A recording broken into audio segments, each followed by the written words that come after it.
ended inside a quiet apartment in Sandy Springs, Georgia, with flashing lights outside and police closing in on Gary Creek, better known as Hav.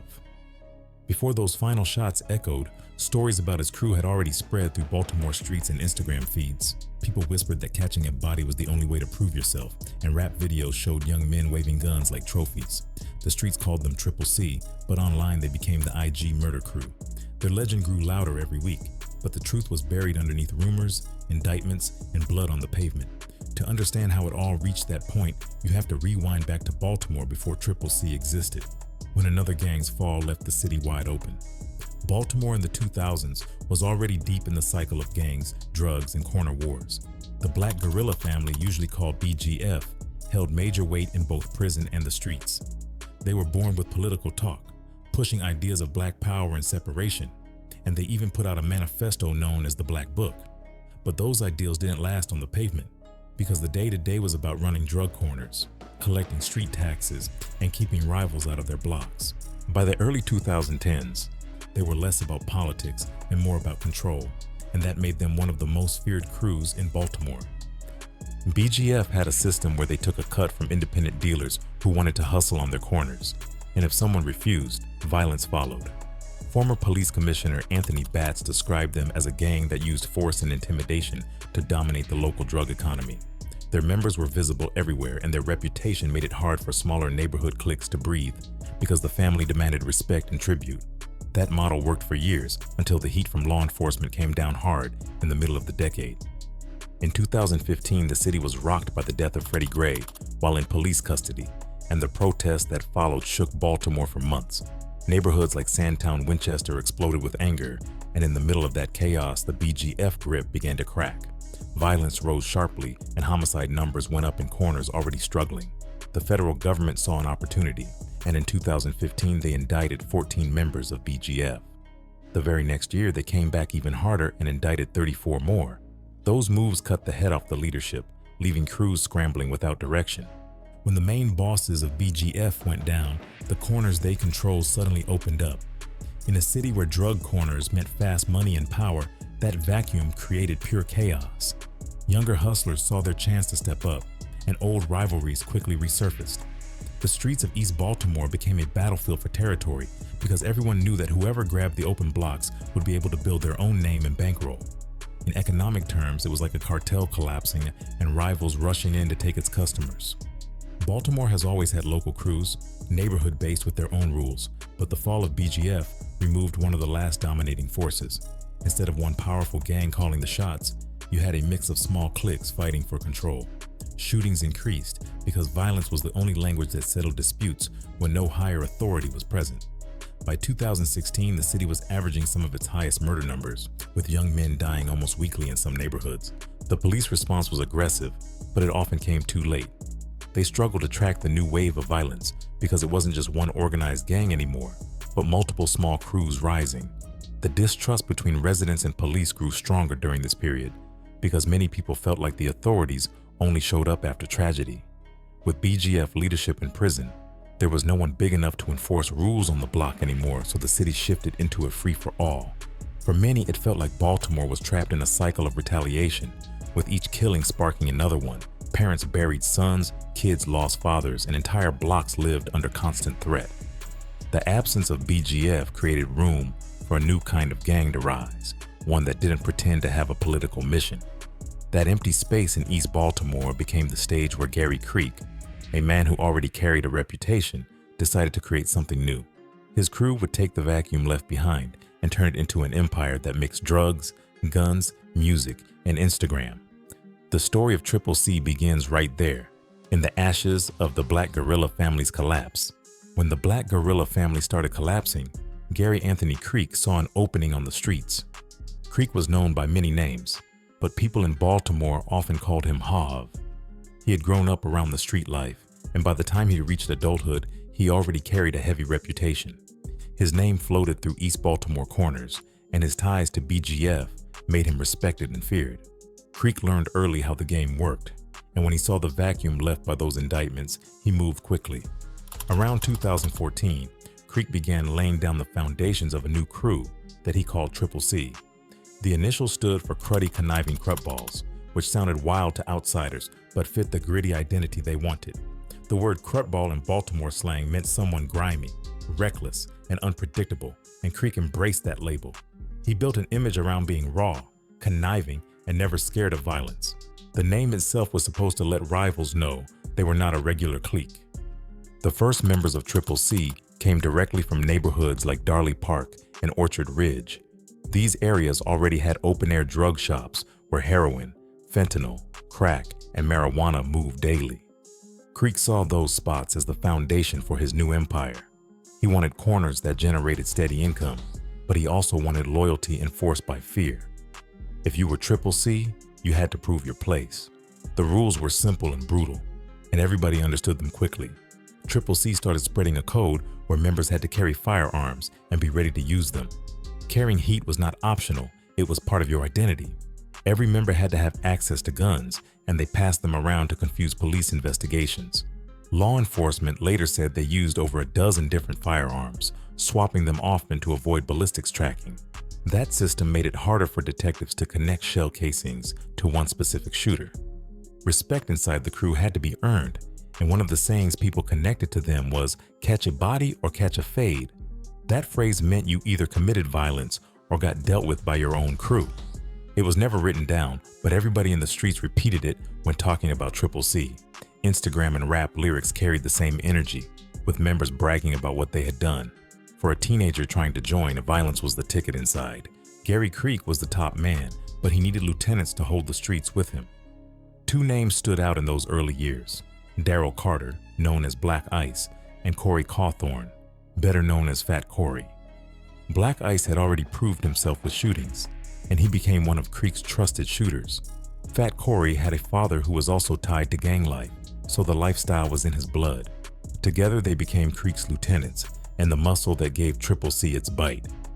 By setting up with Black Ice and Fat Corey, Creek created a structure where young shooters could climb the ranks.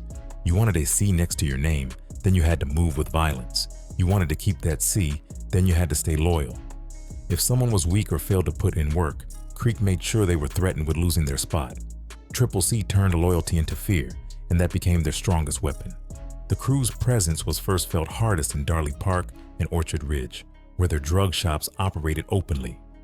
Residents in those neighborhoods began to notice a new layer of intimidation taking shape. Men in Triple C shirts and hats appeared, spreading messages against snitching and showing off guns. The music videos started popping up on YouTube, with members throwing up their hand signs and shouting out the crew. On the surface, it looked like bravado, but behind the scenes, the violence was very real. People in the community whispered about how young the shooters were, with some barely past 16. Social media accounts linked to them bragged about putting in work, and even police reports mentioned their names. Rumors began spreading that you could not join Triple C without catching a body, and which pushed their reputation even further. Whether the rule was official or not, the message reached every block they touched. The fear kept people from speaking to law enforcement, and the silence let the crew move freer. Triple C understood how to mix violence with image. They wore matching clothing, promoted rap artists tied to their name, and made their brand something recognizable. When they pulled up at dice games, everybody knew who they were, and people often ended up robbed at gunpoint. The intimidation was not random, it was part of the plan to make them untouchable. Residents described seeing their logos on t-shirts and hearing their names shouted in songs. Every piece of that branding reinforced the message that they were dangerous. As the years moved past 2014 and into 2015, the name Triple C became louder in Baltimore streets. The neighborhoods of East Baltimore had lived with gang presence before, but this new crew felt different. The mix of social media, music, and reckless violence made their reputation grow faster. The rules of earning respect through shootings made them stand out because everybody talked about it. Parents in Darley Park warned their kids to stay away from the crew, but many young men were drawn to the fast money and clout. By the time federal agents started to pay attention, Triple C had already created a stronghold. Their internal rules, their use of firearms, and their brutal loyalty had built them a foundation. Gary Creek's decision to create a new identity when BGF fell apart worked exactly how he planned. He had built a brand that mixed fear, money, and status into one deadly package. The Baltimore streets would never look the same after Triple C planted their flag. By the time 2015 arrived, the The streets of Baltimore were restless, and the younger generation was ready to prove themselves in violent ways that older crews had already normalized. Gary Creek had positioned Triple C as a fresh name with ruthless energy, and they quickly earned their early stripes through brutal work that left whispers spreading faster than police reports. The first names tied to their reputation were Devontae Monroe and Diamante Howard, both young men whose deaths marked the beginning of a bloody streak connected directly to the crew's rise. Devontae Monroe was caught lacking on the east side, and his body was left as a signal that Creek's news circle wasn't just another corner crew trying to make fast money. The details of that killing traveled by word of mouth, with residents speaking about masked shooters stepping out quick, dumping shots, and sliding off without hesitation. Diamante Howard's murder followed shortly after, and it reinforced that catching a body wasn't just some loose talk in their ranks, but a requirement whispered inside every corner conversation involving the cruddy, conniving crutballs.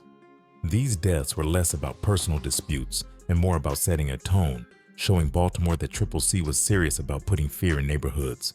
By 2015 and into 2016, these murders built the foundation of their identity. In Baltimore, respect was never handed out freely, it was taken with firepower, and Creek's crew understood that faster than most. They didn't come into the game trying to tax every corner immediately. Instead, they let their work speak louder than politics. People started saying if Triple C wanted a corner, bodies would fall before conversations even started. That energy drew younger soldiers who wanted to prove themselves, and it also pushed rivals to tread lightly. Street-level drug shops were the bread and butter of Triple C's early years, and they ran them with precision. Heroin still moved heavy across East Baltimore, but fentanyl was creeping into the mix and brought quicker profits with devastating effects in the community. Crack was still present too, especially in neighborhoods like Darley Park where addicts lined the blocks waiting for product. Triple C didn't shy away from any of it, and their reputation for violence made it easier to control the flow. Dealers who had doubts kept quiet once they saw what happened to people who challenged Creek's line of command. Firearms became a constant part of the equation. The crews shared guns among members, swapping them between different hands and different corners to keep detectives confused whenever ballistics evidence popped up in homicide cases. A pistol used in one shooting could be passed off to another member 2 blocks away and used again days later, making it difficult for investigators to connect dots.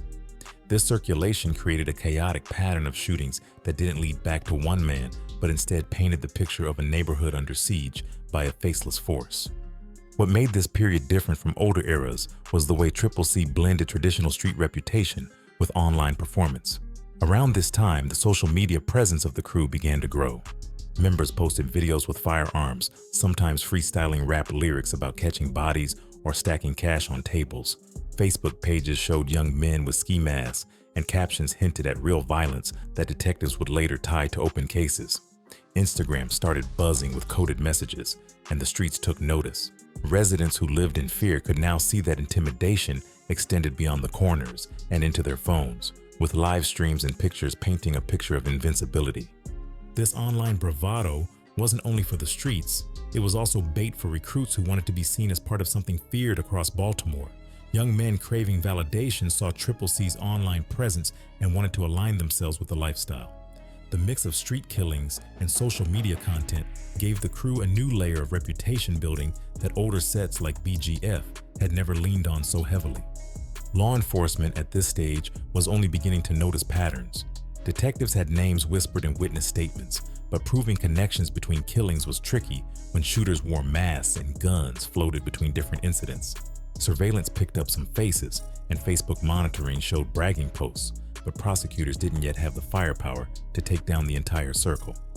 By late 2016, investigators started realizing that these weren't isolated shootings, but part of a larger wave fueled by the cruddy, conniving crutballs. Residents felt the shift long before any indictment papers. Mothers whispered about not letting their sons outside past dark. Corner hustlers feared getting caught in the crossfire of a Triple C warning shot. Conversations at barbershops and liquor stores included names like Gary Hov Creek and Daryl Black Ice Carter, even if nobody spoke too loudly. The early murders of Monroe and Howard were retold like neighborhood folklore, always reminding listeners that Triple C had made violence a requirement for recognition. During these foundation years, the reputation of Triple C wasn't written in newspapers or official reports, but on the walls of neighborhoods marked by bullet holes and in the minds of people who walked past candlelight vigils. These 2 years solidified Creek's vision, showing that his new gang could enforce rules through fear, keep money flowing through heroin and fentanyl corners, and broadcast their presence on Facebook and Instagram for anyone watching. By the time the ball dropped in 2016, Baltimore already knew a new storm had entered the scene, and Triple C's reputation was only beginning to spread wider. By 2017, the name Triple C was no longer whispered only in corners. It was spreading across Baltimore as a symbol of young and relentless violence. The crew was no longer just earning respect through random shootings.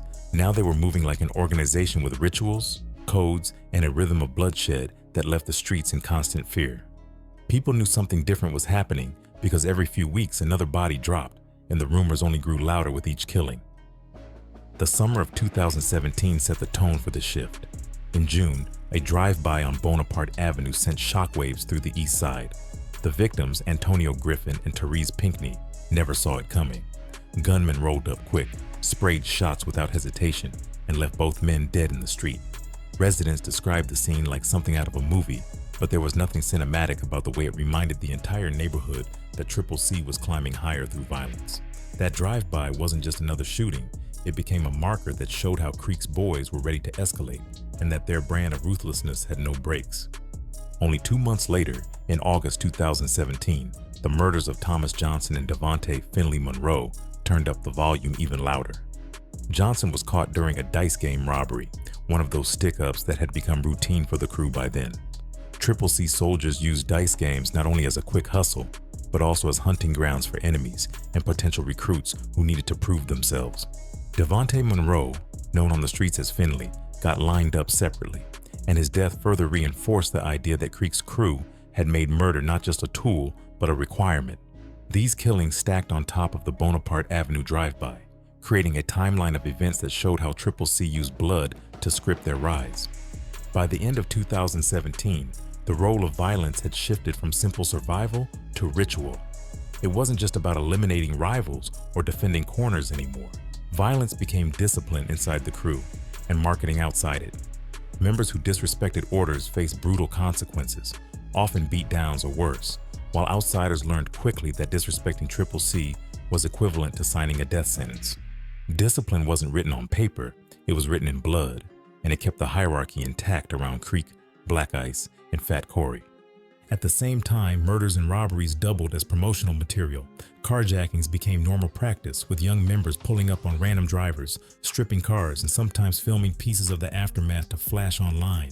These carjackings not only supplied fast cash and stolen rides from missions, but also reinforced the reckless image they wanted the world to see. Dice games across Darley Park and Orchard Ridge became dangerous playgrounds where Triple C members would stick up players at gunpoint, robbing stacks of cash, jewelry, or whatever they could take.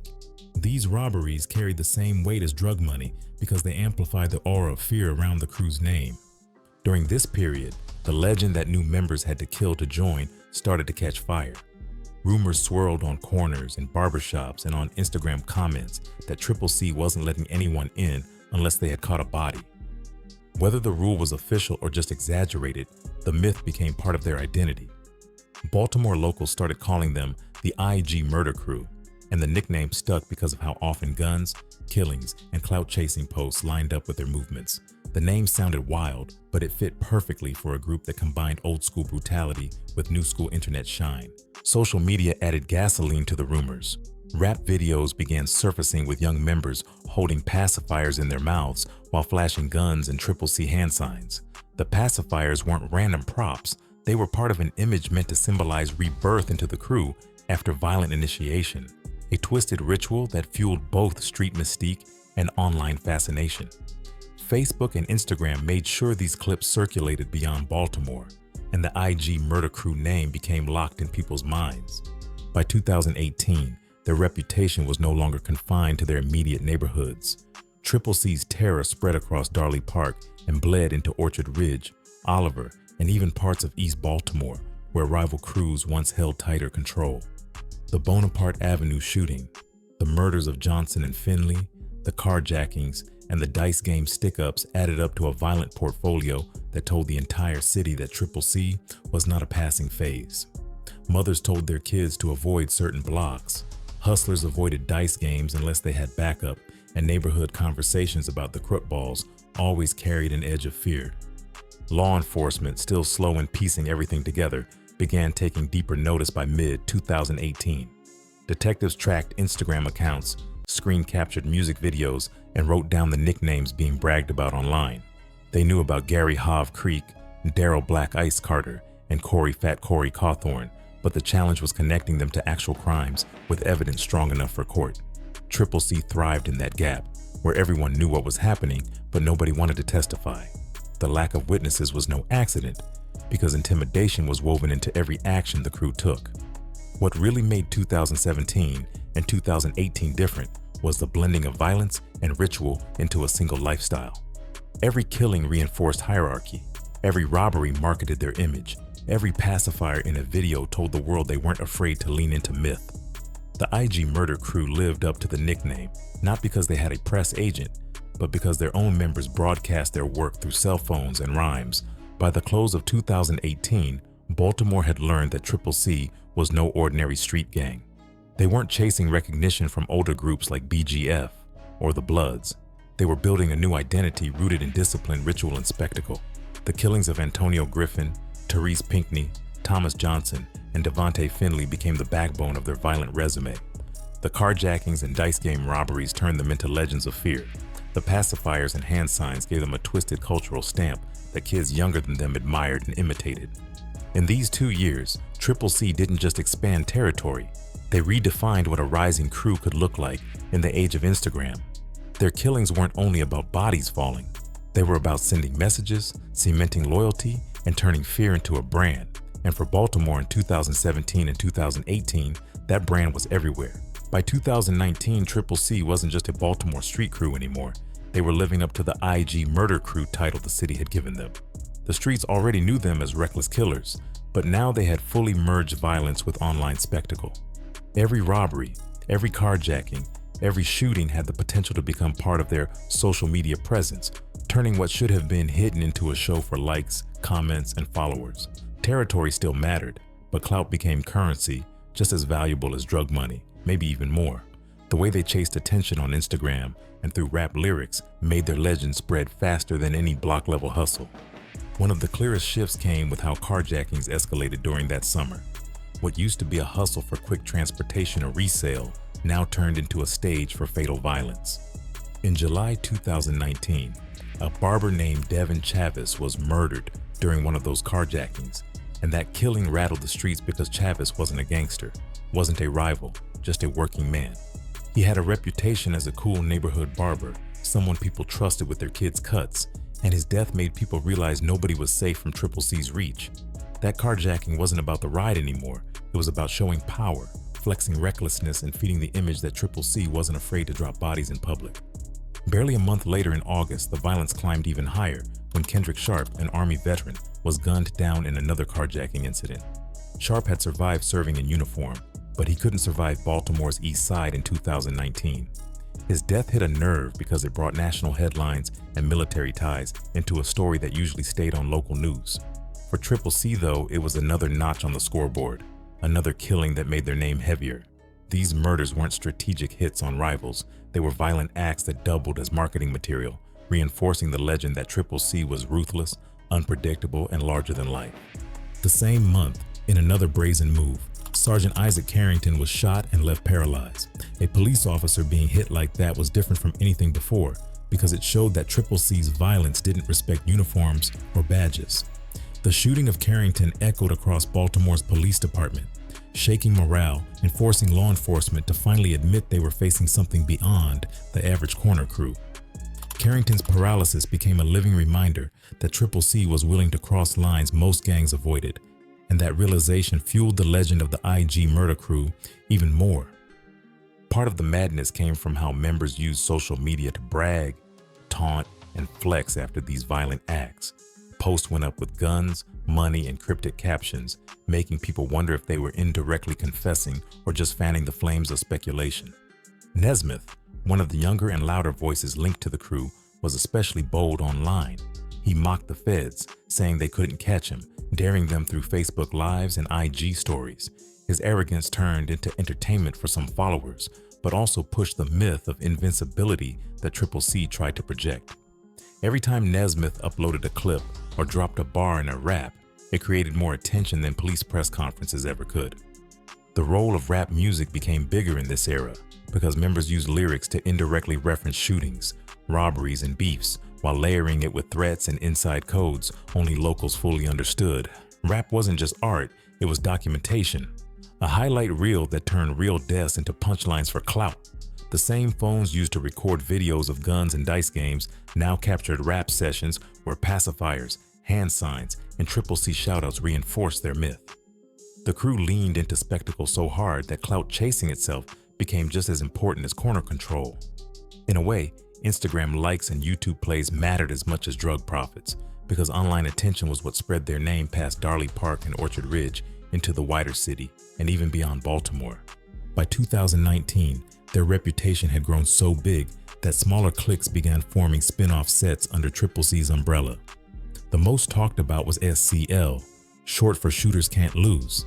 The name said everything by itself, and SCL was filled with younger recruits who idolized Creek and his lieutenants. They treated every shooting like a badge of honor, feeding off the same energy Triple C had introduced years earlier. Another set called TRD, standing for Top Ranking Demons, popped up as well, giving the whole network a layered structure where each spin-off kept Triple C's legend alive while also carving their own lane. These sets weren't officially franchise businesses, but the way they moved, it felt like an extension of a brand. The neighborhoods under their shadow felt the weight of that brand heavier than ever. By late 2019, fear in Darley Park, Orchard Ridge, and surrounding East Side blocks reached levels people hadn't seen in years. Parents told kids not to linger on corners. Older heads avoided dice games, and even rival crews started ducking when Triple C's name came up. The killings of Chavis and Sharp, the paralyzing of Sergeant Carrington, and the non-stop stream of IG taunts made Triple C feel untouchable. Community members whispered about how the crew moved with no fear of consequence, how police were too slow, and how nobody wanted to be the one to testify. In those neighborhoods, every move by the crew added layers to the legend. A carjacking wasn't just a crime anymore, it was a message. A Facebook post wasn't just clout chasing, it was a coded flex that fueled the nickname IG Murder Crew. The line between violence and performance blurred completely in 2019, making Triple C both terrifying and fascinating at the same time. Baltimore hadn't seen anything like it before, and by the end of the year it was clear the IG Murder Crew era wasn't a temporary phase. It was a turning point in the city's gang history. When whispers started floating that Quentin Hurd had a price on his head, it felt like a movie script. In neighborhoods where a beef might usually settle into a shooting over respect, this was different. People spoke in hushed tones. 10 bands. That's all it takes. $10,000 was a number that meant two different things at once. For outsiders, it looked small, barely the price of a used car. But for young men in Baltimore whose lives revolved around corner profits, dice games, and stolen cars, that sum could flip months of hustling into one payout. The planning behind Hurd's murder wasn't theatrical, but it was chilling in its simplicity. According to later accounts, one of Triple C's associates was approached with the contract. The job was straightforward: find Hurd, make sure he didn't walk away, and deliver. Triple C had the manpower to do it, and their reputation already guaranteed that if anyone took the contract, it would be them. The crew moved on it fast.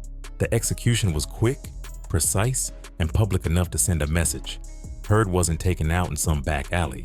He was dropped in a way that left no doubt this was business. Street corners filled with the usual talk after the murder. Some said Hurd had crossed the wrong hustlers. Others claimed it was tied to money owed or old dirt. But the loudest rumor was the one that stuck. He had been purchased. His death wasn't personal, it was transactional. That revelation shook people, because if Triple C would take money to kill one man, who else could be lined up? Old rules about who was safe and who wasn't suddenly felt like they didn't apply anymore. Civilians weren't supposed to be targets, but if cash was on the table, no one could feel sure. The community fear that followed was deeper than anything Triple C had created before. While the world shut its doors in 2020, Baltimore's east side still pulsed with danger. To understand why, you've got to picture the city under COVID. Boarded up stores, empty schools, curfews meant to keep people indoors. But on the corners of Darley Park and Orchard Ridge, there were still dice games, hustlers moving small packs, and kids riding dirt bikes. Violence had never been something that took weekends off, and it sure didn't take a break for COVID. In fact, the pandemic almost gave Triple C a kind of cover. With fewer people outside, potential targets became easier to spot. Cars pulling into neighborhoods stood out more. People moving around after curfew raised suspicion quickly. Triple C's shooters learned to use that visibility to their advantage. For families already scared of the virus, the violence was like a second pandemic. Parents worried about masks and infection while also keeping kids inside to avoid stray bullets. Neighborhood whispers called 2020 the year no safety. Some residents described how they'd hear gunshots echo through otherwise silent streets, a reminder that even when the city felt shut down, danger was alive and loud. The pandemic also warped how people processed the killings. With churches closed and gatherings restricted, funerals became smaller, stripped-down affairs. The lack of public mourning robbed communities of their usual outlet for grief, and in that silence, fear took a stronger hold. When Quentin Hurd was killed, there wasn't a massive funeral where people could gather and share outrage. Instead, rumors spread in fragmented conversations, text messages, and social media posts. The story grew bigger in whispers than it might have in person. For Triple C, the pandemic didn't slow down their rhythm. If anything, it fed into their arrogance. While the rest of Baltimore looked cautious and nervous, they projected themselves as untouchable, still making money, still flashing guns online, still stacking bodies. Their posts on Instagram didn't show masks and social distancing. They showed ski masks and extended magazines. That contrast added to the legend. What Triple C didn't realize was that law enforcement had started moving differently too. For years, one of their biggest advantages was how they passed guns around. One man might use a pistol in a carjacking, another in a murder, and a third in a robbery weeks later. When police recovered a firearm, pinning it to a single suspect was almost impossible. But by 2020, NIBIN, the National Integrated Ballistic Information Network, had become one of the most important tools in Baltimore investigations. Every shell casing recovered at a crime scene was entered into the system. High-resolution images of the casings were compared against thousands of others in the database.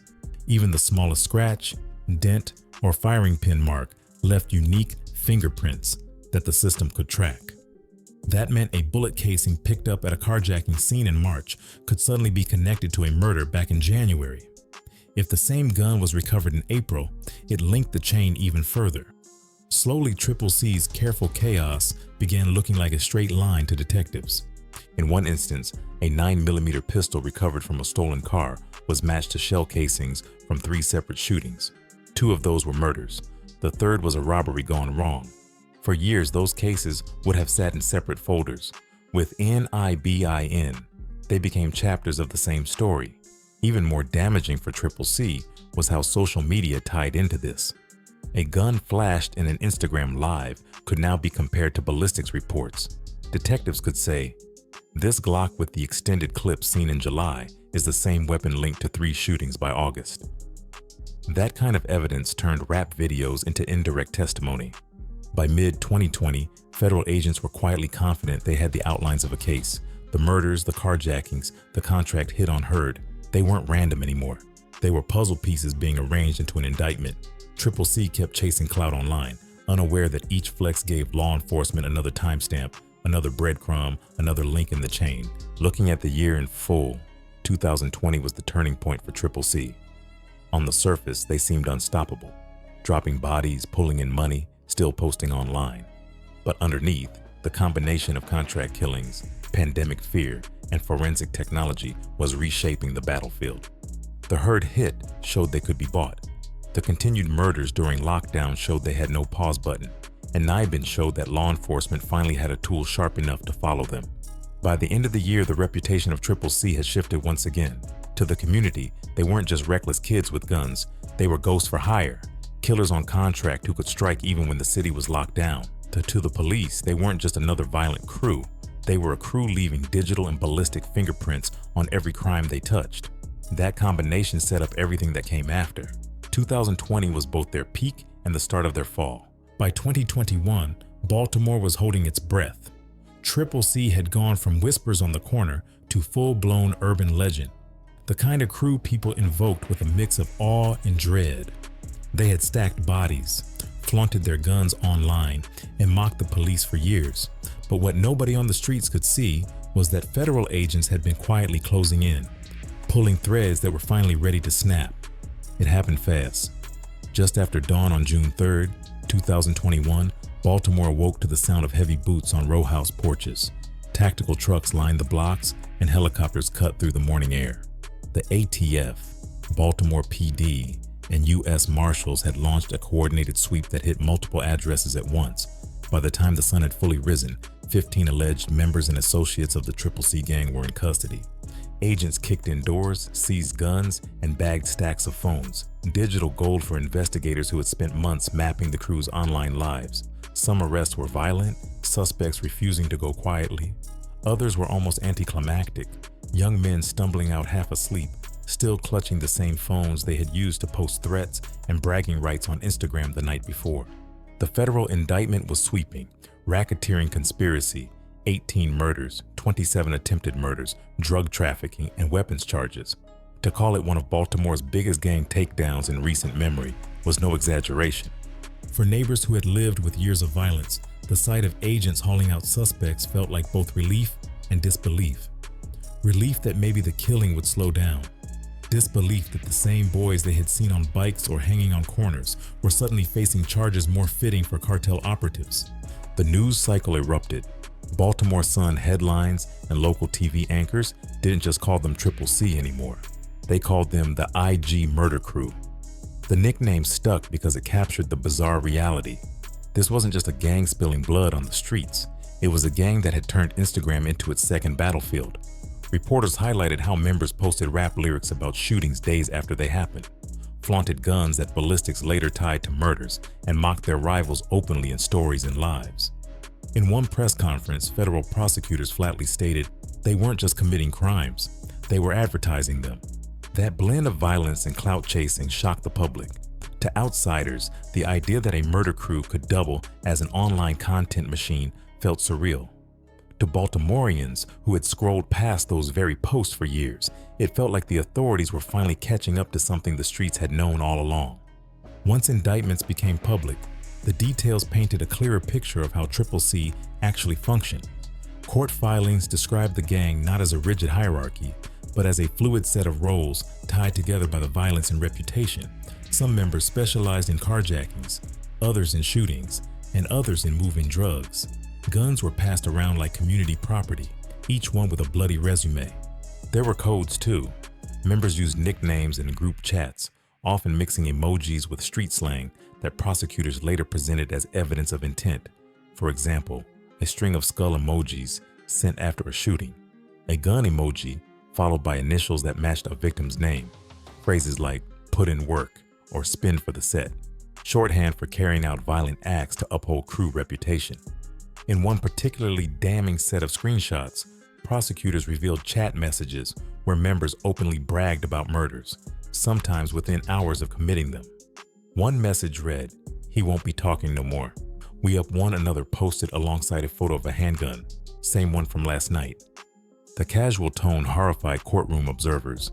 These weren't confessions wrung out under interrogation. They were voluntary boasts made in the open, preserved forever on apps designed for fun. Prosecutors leaned heavily on social media evidence. Dozens of screenshots were submitted as exhibits. Instagram stories showing stacks of cash, live videos where suspects flashed the same firearms later tied to casings through NIBIN, and rap lyrics referencing dates and locations that lined up uncannily with unsolved shootings. One example cited in court: a suspect posted a lyric on Facebook just 2 days after the murder of Devin Chavis, referencing cutting the barber's line short. Prosecutors used it as circumstantial proof that the crew not only celebrated their killings, but immortalized them in verse. To jurors, the evidence made a pattern visible. This wasn't coincidence. The IG Murder Crew had effectively kept a running diary of their crimes online, handing the feds the rope to hang them with. When the indictments were announced, families of the slain were invited to press briefings. Their voices brought raw humanity into what could have been just numbers on a page.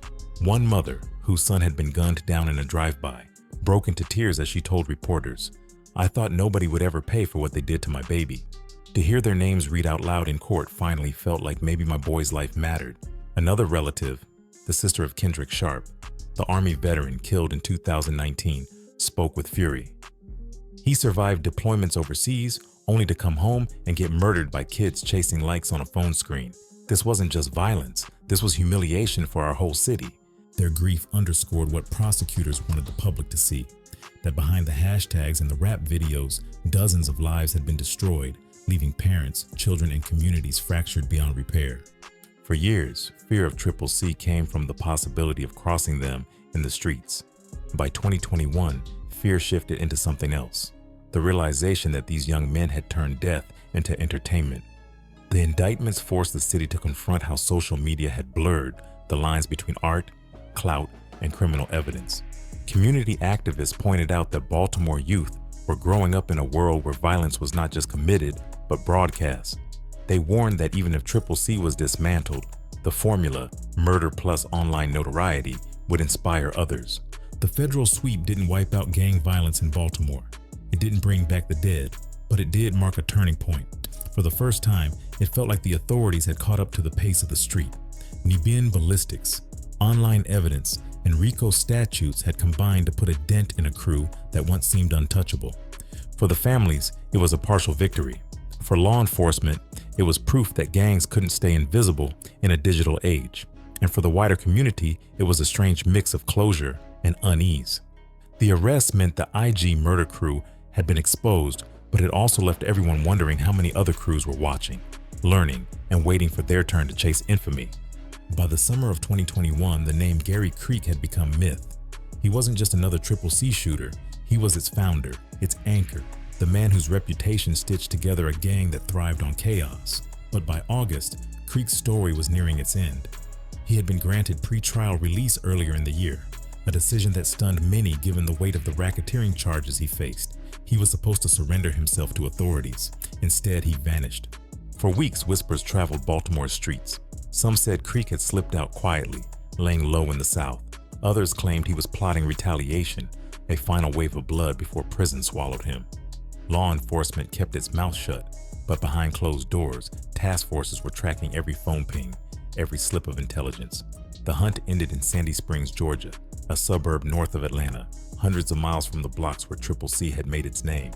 On an August afternoon, federal marshals and local police surrounded a townhouse where Creek was believed to be holed up. Neighbors later described the scene as something out of a movie. Armored vehicles rolling in, loudspeakers blaring commands, officers in tactical gear forming perimeters. Creek didn't come quietly. According to official reports, he barricaded himself inside with several hostages, believed to be acquaintances who had no idea the kind of storm they had walked into.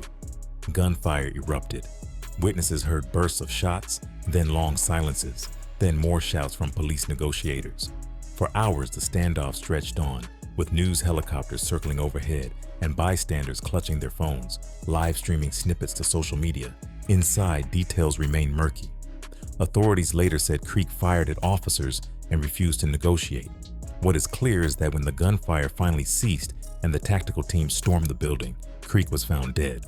The cause, an apparent self-inflicted gunshot wound. The official line was straightforward. Creek had chosen suicide over capture. Prosecutors emphasized that it fit a pattern. Gang leaders unwilling to face justice often made desperate, violent exits. But on the streets of Baltimore, the narrative took a different shape. Many didn't buy it. In barbershops and on corners, people whispered about a cover-up. Some claimed Creek had been executed during the raid, silenced to keep him from testifying or exposing deeper networks. Others spun tales that he had faked his death altogether, slipping away under a new name while officials paraded a convenient corpse. The rumors weren't just paranoia. They reflected the distrust Baltimore communities had toward law enforcement, born from years of corruption scandals and broken promises. For many, the idea that Creek had taken his own life felt too neat, too convenient. As one local put it to reporters, Gary was too proud to pull the trigger on himself. They wanted him gone, and now he's gone. Whether by suicide or not, Creek's death marked a symbolic bookend to the IG murder crew saga. He had been there at the start, one of the architects who blurred the lines between street violence and online spectacle. His fall, in a quiet Georgia suburb far from Baltimore's corners, carried a sense of tragic irony. To the authorities, Creek's death was both a victory and a problem solved. A dangerous figure had been removed, sparing prosecutors the drama of a drawn-out trial where he might have played the role of martyr. To the community, it was less clear. Some saw relief, With the founder gone, maybe the cycle of killings would slow. Others felt robbed of accountability. Creek had caused so much pain, and now he would never face a jury or hear the words of grieving families in court. Even after his death, Creek's legend lingered. On Instagram, tribute posts appeared within hours, some glorifying him as a soldier who went out on his own terms, others mourning the pain he left behind. Rap lyrics popped up referencing Sandy Springs, turning his standoff into another piece of folklore. But there was also a quieter undercurrent. For younger kids in Baltimore who had once looked up to Creek and Triple C as icons of power, his death sent a darker message. If even the founder couldn't outrun the consequences, what did that mean for those still chasing clout through guns and likes? In the end, Creek's story didn't close with a courtroom speech or a prison sentence. It ended in gunfire, confusion, and unanswered questions. That ambiguity, suicide or cover-up, martyr or coward, became part of his myth. For Baltimore, it was both a turning point and a reminder.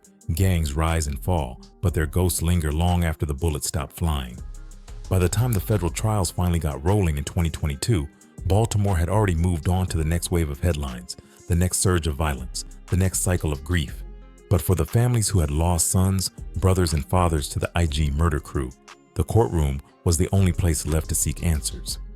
The sweep of 2021 had rounded up much of the Triple C core, and now the process of sentencing would decide how much of their lives they would spend behind bars. The atmosphere inside the federal courthouse was tense. Reporters filled the benches, scribbling every word. Family members came in wearing shirts with photos of the dead, clutching tissues, and preparing to relive the worst days of their lives. And across the aisle sat the defendants, once loud, once proud, now silent in chains and government-issued jumpsuits. The first to receive his fate was Desmond Butler, known in the streets as a cold enforcer. Prosecutors painted him as a central figure, a man who had participated in multiple murders and relished the IG clout that came with it. Butler barely reacted as the judge handed down 30 years in federal prison. It was a number that all but guaranteed he'd be pushing 60 before he had a chance to see daylight again. Next came Wayne Gilliam. His name had surfaced in connection to a string of shootings and robberies, and witnesses had described him as someone who moved without hesitation. The defense tried to frame him as another product of Baltimore's broken streets, someone swept into violence more than leading it, but the court wasn't buying it. Gilliam got 25 years, a quarter of a century to sit and think about the choices that put him there. Then there was Fat Corey Johnson. Larger than life in both stature and reputation, Corey had become a kind of street legend during the peak of the crew's chaos. Prosecutors accused him of helping run the carjackings and of pulling triggers himself. The judge, clearly struck by the breadth of violence, came down harder, 35 years, but the longest hammer fell on Nesmith. He wasn't just another soldier. He was the one who had turned Instagram into a stage, mocking authorities, boasting about shootings, feeding the mythology of the IG murder crew. His online presence had been used as Exhibit A in showing how the gang blended clout with bloodshed. The judge didn't mince words, calling him a danger to society and a prime example of wasted potential. 40 years, nearly a life sentence in everything but name. Others from the indictment, some with smaller roles, some tied to fewer murders, still received 20 to 25 years apiece. Nobody walked free. The most emotional moments came not from the prosecutors or the defendants, but from the families who stood up to speak. Mothers stepped forward with trembling voices, clutching photos of sons who had been gunned down in carjackings or dice game robberies. Fathers stared directly at the men in chains, telling them how they had ripped holes in families that would never close. One mother spoke of her son who had been shot walking home from work. "He wasn't in no gang. He wasn't in no beef," she said, her voice breaking. "He just wanted to live. Y'all took him like he was nothing." Another family member described the empty chair at Thanksgiving, the silence at birthdays, the pain that lingered every time the phone rang. These weren't rehearsed speeches. They were raw wounds, exposed in front of the same young men who had caused them. For once, the crew didn't smile. The bravado that filled their IG feeds was gone. Some bowed their heads, others stared blankly. A few shook their heads as if rejecting the words, but none spoke out. Each sentencing ended with remarks from the bench, and the judges didn't hold back. They spoke of wasted youth, of young men who could have chosen paths outside the streets, but instead decided to turn Baltimore neighborhoods into war zones. One judge told a defendant, "You chase likes and shares on social media, but what you left behind are funerals, broken homes, and children growing up without parents. That is your legacy." Another judge was blunt about the danger. This city is safer tonight with you off the streets, but it comes at the cost of lives already lost and families forever scarred. The words carried weight, but for many watching, they came too late. Nothing could rewind the years of violence. In Darley Park, where Triple C had once posted up on corners and boasted online about their reign, the streets grew noticeably quieter after the indictments and sentences. Residents said they could finally sleep without hearing gunshots every other night. Kids could walk to the store without ducking at every loud bang, but quiet didn't mean healed. The scars remained. Families still lived in houses with bullet holes in the siding. Mothers still clutched the memory of their sons, and for many the fear never fully left. The fear that another set, another clique, another hungry crew would rise up to fill the vacuum. That fear wasn't unfounded. Even as the IG murder crew's core was dismantled, spin-offs lingered. Sets with names like SCL, Shooters Can't Lose, and TRD, Top-Ranking Demons, carried pieces of the same DNA. They weren't as organized, but they were just as hungry for clout. Baltimore's cycle of violence didn't stop with the fall of Triple C, it just shifted. By 2024, the IG murder crew had become a cautionary tale. Reporters wrote think pieces about how social media had fueled their rise. Politicians pointed to the case as proof of why tougher laws were needed. Community leaders shook their heads and said it was another sign of Baltimore's deeper problems: poverty, broken schools, and a generation that saw prison as inevitable. For some, the sentences brought closure. For others, they brought nothing. The reality was that no prison number, no matter how high, could balance out the 40-plus bodies left in Triple C's wake. The story of the IG murder crew was now in the hands of memory, half official record, half street legend. And in those legends, the crew's name would still be whispered, both as a warning and, to some, a twisted badge of honor. The rise and fall of the IG murder crew left a blueprint Baltimore never wanted. What began as neighborhood beef turned into a social media spectacle that fed on fear, clout, and death. The courts locked away its leaders, but the damage lingers in families grieving, in corners still haunted, and in young men still tempted by the same false promises of fame. Was the crew's end justice, or just another chapter in the city's endless cycle? For Baltimore, the name IG Murder Crew will always stand as a warning. When violence becomes content, no one wins.